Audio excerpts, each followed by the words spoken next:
Greetings one and all, this is Lloyd Brown and welcome social media family to my vlog. On the next episode, this episode, is it the third episode? I think it is, yeah, it's the third episode of my series Reggae in the UK. And this, like I've said in previous episodes, is going out to people who are not au fait with the inner workings and the inner sanctum of the reggae music business in the UK. So the next thing I want to talk about is concerts, because from recording to getting your music played to selling your music to now getting concerts. And this is a real bone of contention for me, because there's no other way that I can put it that is going to dishearten some people. And this is part of the bubble bursting process.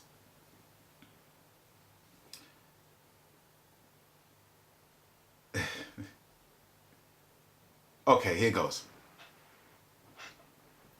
Bullet point number one. We don't have promoters in this business anymore. We don't have promoters. We have investors. We don't have promoters in this business. We have investors. And their objective is to invest money and to see a return on that money. Okay? To see a return on that money. Now, when it comes to the reggae music business in the UK, for some promoters, they will never, ever promote a UK artist. Why, you ask? And how can you make a statement like that? It's easy. I can make a statement like that because of one word: risk. No promoter is going to risk spending a sizable amount of money on an artist that they don't think can recoup back the money.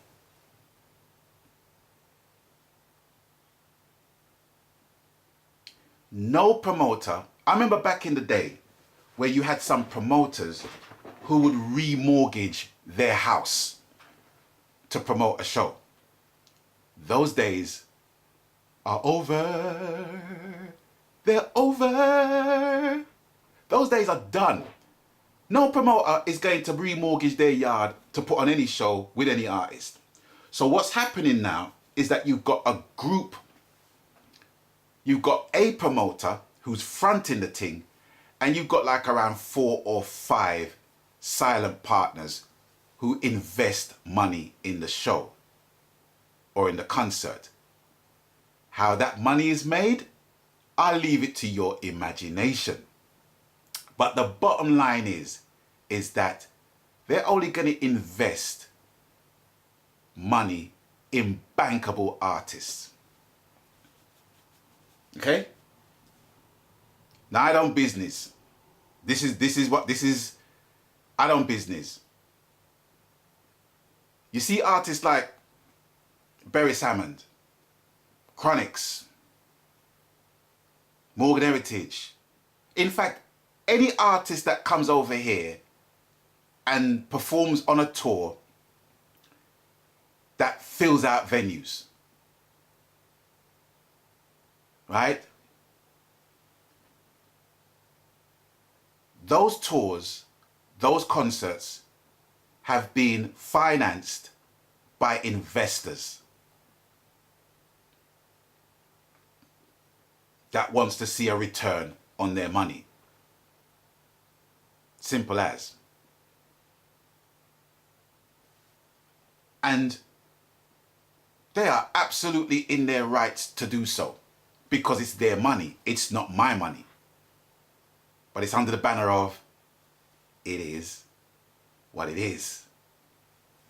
So let's flip that to the UK. There are some promoters who will fight the cause and are staunch advocates of UK talent and UK artists. But I'll be hard pressed to find any artist in this country, any UK reggae artist in this country that will earn or can earn $6,000 in this country.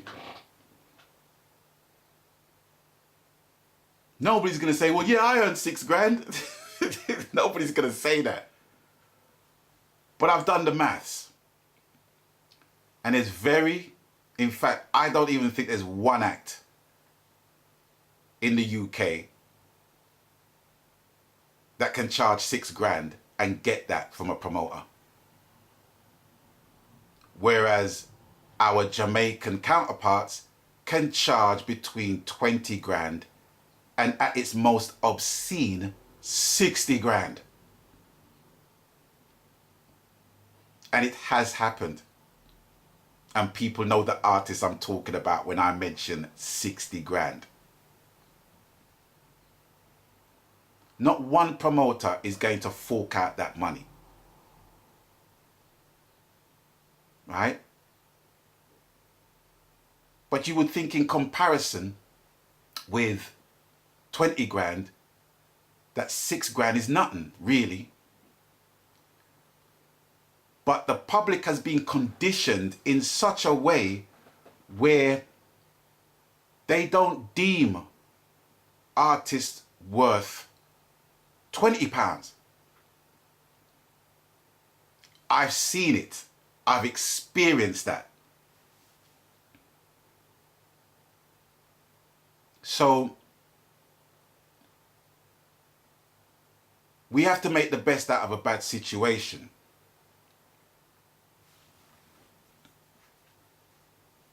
Some people will do PAs as well as live shows. Some people will do anything to raise the profile into stepping on a higher rung of the ladder. Some people will do a UK support for a Jamaican artist for nothing. Some artists, their management would have to pay the promoter a money to go on that stage and open for their Jamaican counterparts. It is what it is. So even at that point, some artists are not making any money.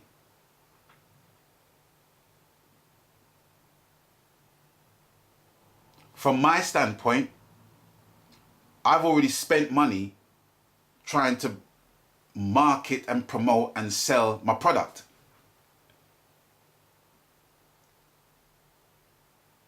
And merchandise is a nice little earner as well when you get the shows.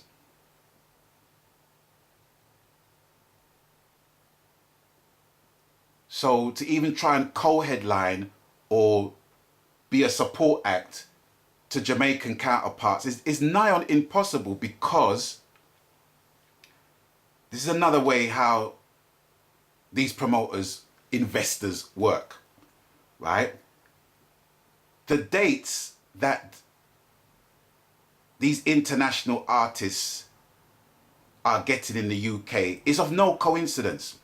What happens is that they wait until they get anchor dates. By anchor dates, it means the dates that are confirmed in Europe.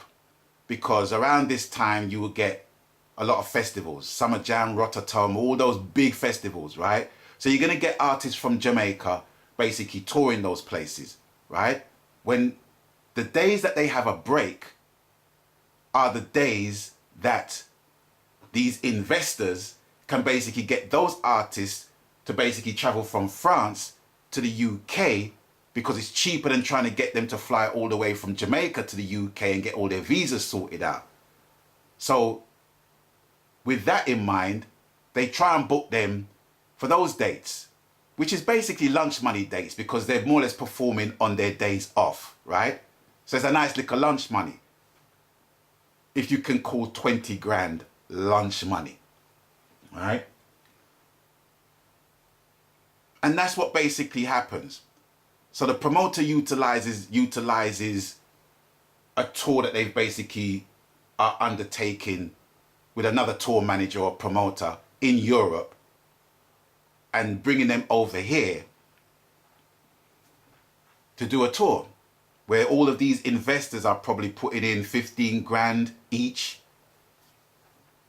to pay for the acts, the support acts, the opening acts, you know, because these artists are not stupid, you know. They want to make it as lucrative for them as possible. So it's a whole cavalcade of artists that they have under the one banner that's touring. And they all need to be paid. Some promoters can negotiate only the two main acts from that whole cavalcade to perform. Okay? But I'm sure you're understanding what I'm saying in relation to reggae in the UK being utilized for our international counterparts and reggae in the UK being, what's the word? Being undersold for our own domestic market.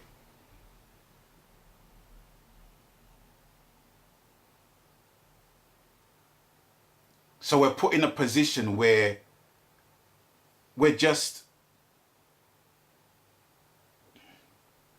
coasting.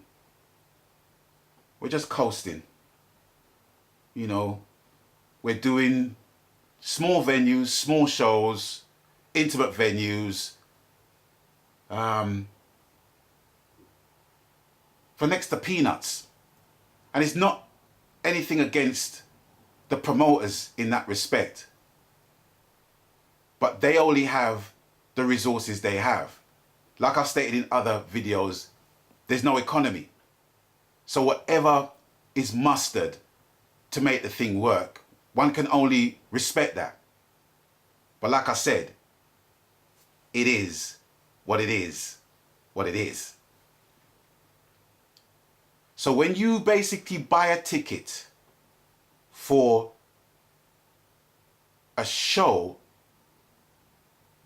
that features international artists, and you pay £40 for that, but then you look on artists like myself and, no, I'll take it all. I'll take the flak. When you look at artists like myself and the promoter's charging £25, and then you think, you paid £25 to see Lloyd Brown?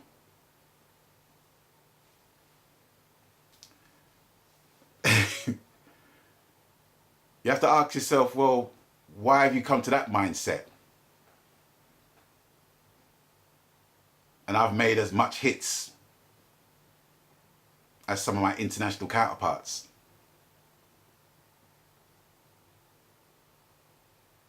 It's even worse for people who are basically trying to come up in this thing, much less for the established artists right about now. That's what's happening when it comes to concerts in the UK. We're always going to be kept here. We are never going to be pushed up on those levels because of risk. Promoters and investors don't want to risk no money on a smile fry. But they will take 20 grand and invest in a Chronics tour or a Berry Hammond tour because they know they're going to get the returns. So it's not about promoting anymore. It's about investing. It's all about investment. Banker style.